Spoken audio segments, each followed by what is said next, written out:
বাকি যে 2 ঘন্টা সময় আমি কোথায় থাকবো? হ্যাঁ, একজন শিক্ষার্থী তার গলায় যদি কিছু আটকে যায়, সে টিউশনি করতে যায়, কেন ওয়াই নট যে নারী শিক্ষার্থীদের হল কেন খোলা রাখতে পারবে না? গত 1 বছর আগে কি 2 বছর আগে কুয়েট মৈত্রী হলে একজন শিক্ষার্থী হসপিটালে নিয়ে যাওয়ার সময়টা দেরি হওয়ার কারণে কিন্তু মারা গিয়েছিল। তো আপনি দেখেন, হলে কিন্তু আমরা থাকি এবং হল থেকে বের হওয়ার জন্য আমাদের যে বিষয়গুলো করা লাগে সেটা হচ্ছে ফ্লোর ম্যামকে আগে একটা অ্যাপ্লিকেশন করতে হবে এবং ফ্লোর ম্যাম যদি পারমিশন দেয় তাহলে আমরা হল থেকে বেরোতে পারবো।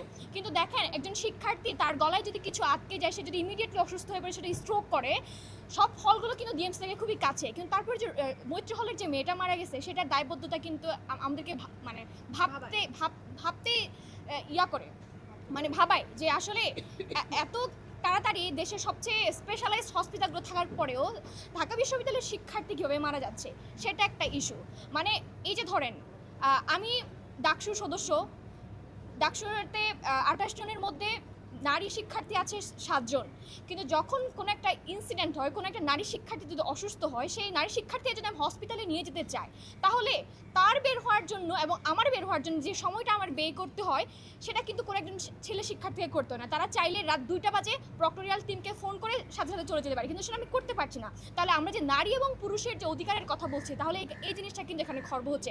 এবং একই সাথে আমার বাড়ি খাগড়াছড়ি থেকে যখন আমি ঢাকায় আসি, আমার বাস কলাবাগানে বা শাহবাগে আমাকে 4টায় বা 5টায় নামাই দেয়, এবং 4টা থেকে 5টায় নামানোর পরে আমার হলের গেট খোলা হয় 6টায়। কিন্তু বাকি যে 2 ঘন্টা সময় আমি কোথায় থাকবো, কি করব? এই যে নিরাপত্তার দোহাই দিয়ে হল গেট 10টার পরে বন্ধ হয়ে যাওয়া কিংবা সকাল 6টায় খোলা, বাকি যে সময়টুকু থাকে, তাহলে ওখানে কি নারীদের কোনো নিরাপত্তার কথা থাকে না?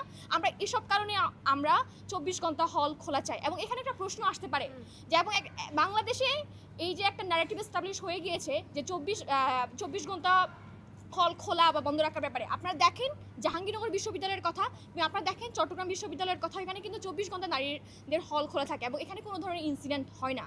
এবং বারবার আরেকটা কথা এস্টাবলিশ করা হয়েছে, 10টার পরে যে নারী শিক্ষার্থীরা হলের বাইরে থাকে, তারা তথাকথিতভাবে কোট আনকোট খুবই খারাপ। কিন্তু এই যে জিনিসটা, মানে এই জিনিসটা বারবার বলা হচ্ছে, তাদের ক্যারেক্টারের কথা বলা হচ্ছে যে সব মেয়েরা খারাপ, তারা 10টার পরে থাকে, কিন্তু আমরা এটাকে আসলে ফ্রিডম অফ চয়েসের কথা বলতে চাচ্ছিলাম। দেখুন, যার প্রয়োজন সে 10টার পরে বাড়ি থাকবে এবং যার প্রয়োজন নেই সে 10টার পরে বাড়ি থাকবে। খুবই সিম্পল ব্যাপার।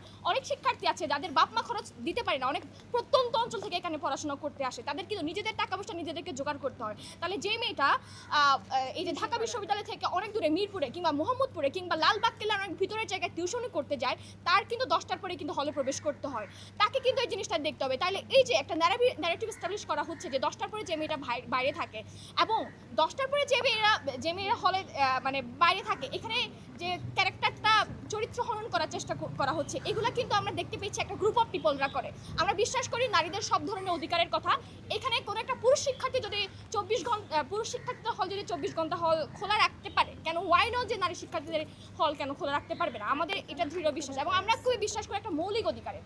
একজন পুরুষ শিক্ষার্থী যে অধিকারটা পাবে, একজন নারী শিক্ষার্থী এক্স্যাক্টলি সেম অধিকারটাই পাবে। এখানে আসলে মানে প্রশ্ন এটা না যে 24 ঘন্টা কেন হল খোলা রাখবে, প্রশ্ন হচ্ছে এটা নারী এবং পুরুষের যে সমান অধিকারটা থাকবে, এটাই হচ্ছে মেন কথা।